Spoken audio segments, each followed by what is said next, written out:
Right, Robin Nedwell. Found out, can tell you.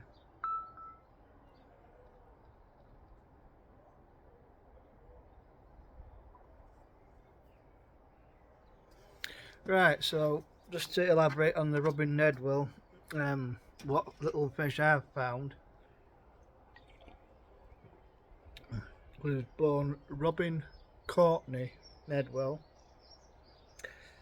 27th of September 1946, and passed away on the 1st of February 1999.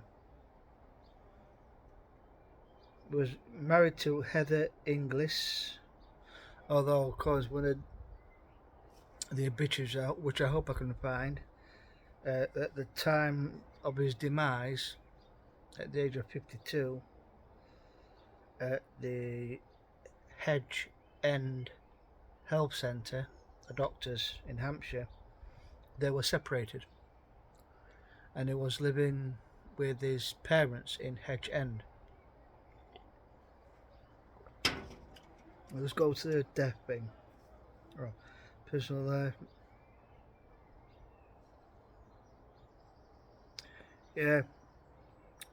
In 82, Nedwell married PR agent Heather Inglis, with whom he had a daughter, Amy, spelt with an IE, although the couple later separated.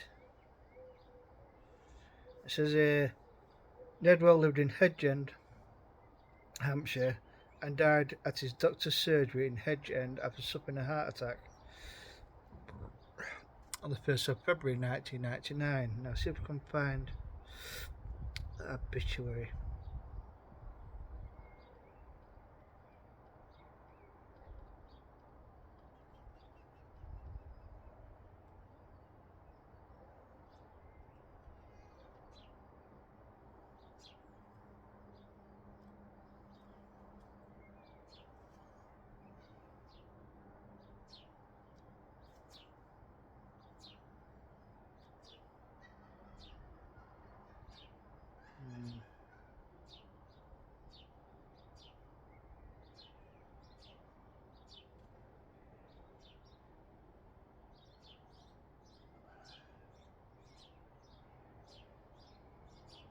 What's this one?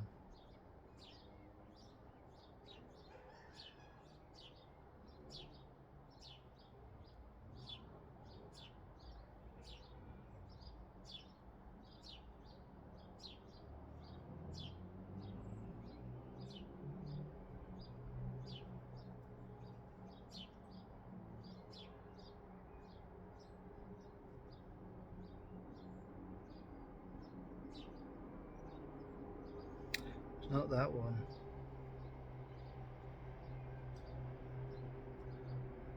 Uh,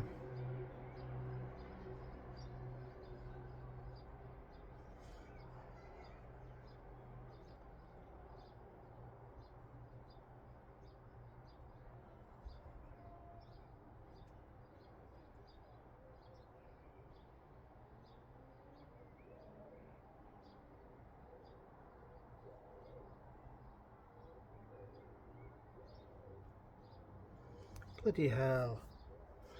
It's frustrating because I saw it the other day.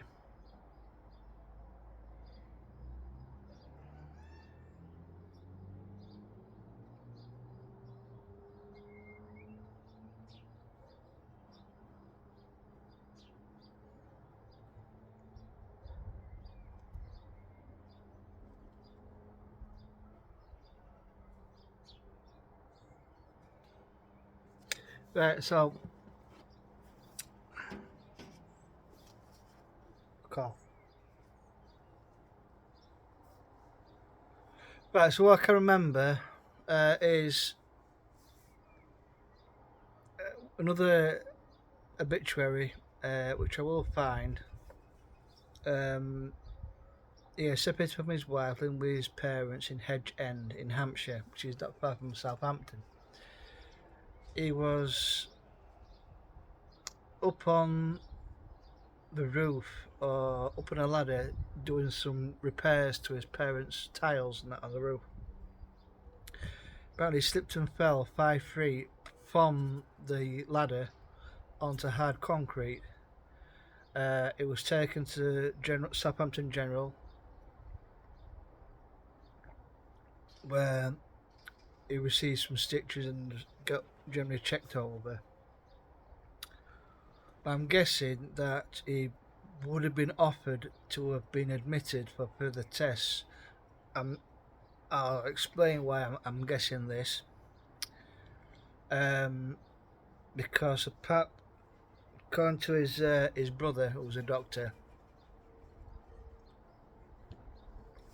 the staff weren't happy with him going home or leaving. They weren't happy with they weren't satisfied that they checked him thoroughly. But he must have had the right to leave and didn't feel that bad and opted to go home.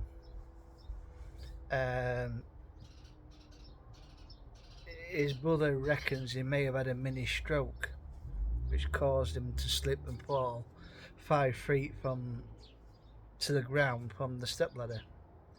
So I'm guessing his parents must have lived in a bungalow in Hedge End. Anyway, I'm thinking maybe the next day he went to the doctor's, which I think is a Hedge End Health Centre. Looks like 2 or 3 semi-detached houses which have been converted into a health centre with a building built in between to form like an entrance. And that's where he died of a massive heart attack, age 52. He was cremated at Mortlake, Creme, and his ashes were interred at what we know as the Actors Church in Covent Garden. What I didn't know when I was going down my London trips, I wasn't really aware of Robin Nedwell at the time. I know he was in the sitcom The Lovers with Richard Beckinsale.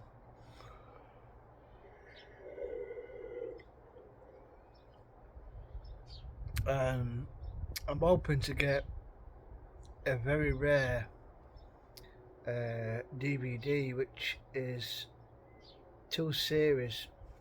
One is with John Alderton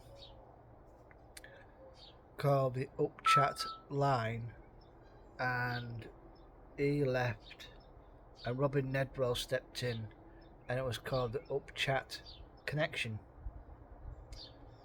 and both were quite successful, but I did 2 series.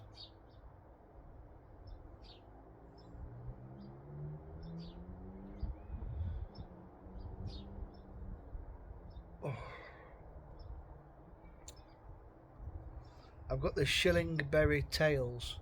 That should be coming tomorrow alongside the final piece of the Alf Garnett thingy, which is Till Death Us Do Part, the film version.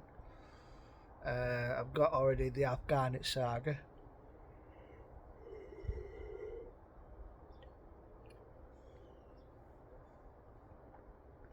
So I've got Till Death Us Do Part.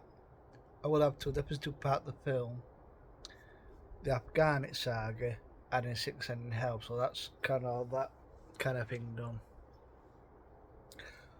But I am now deeply interested in Robin Nedwell and see if we can find other stuff that he's done. Yeah. Separated from his wife, living with his parents. May have had a stroke, may not have had a stroke. End of the day, he slipped and fell 5 foot from the ladder onto hard concrete. Went to A&E. Possibly refused to be admitted.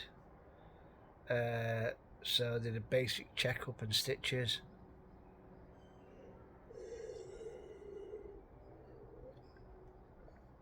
Most of the staff weren't happy. Like I said, they either weren't happy with him not staying or refusing to be admitted. Then the next day he goes for a checkup at his local doctors and massive heart attack, because apparently they tried to resuscitate him a few times and he was certified dead shortly afterwards. I didn't know about that, so I stumbled across this archival obituary. Now, it's not the Guardian one, it's not the Independent.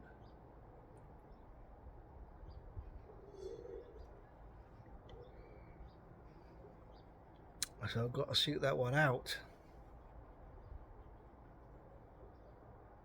What a brilliant actor he was. I'm now nearly coming to the end of disc 15. My God, it's been a journey. I still got the rest of 15 to finish. Obviously 16 and then to 20, and then the 2 discs of Doctor Down Under, which is coming tomorrow. Although the 13 episodes are available on YouTube on a playlist, which I might not bother. If I hadn't got from the UK Rarities website Doctor on Top, which was by the BBC 91, I probably wouldn't have bothered.